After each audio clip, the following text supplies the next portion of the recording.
Have you had an "I deserve better" moment in a relationship? What was it?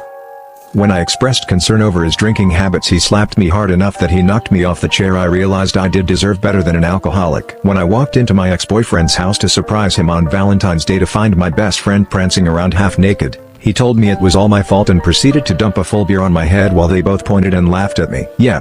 I walked out and never looked back. I'll be damned if I spend any more of my life being humiliated and treated like garbage by people like them. When I asked him to buy me some tampons, I asked him where he put it and he said in the cabinet, so I looked through all the cabinets in my apartment and stupid me realized that there's no tampons. I asked him if I was looking for nothing and he sent me a smiley face with a halo on top. I was done completely. That night I went to bed early, peacefully. Continuous lying to protect me. Not dude.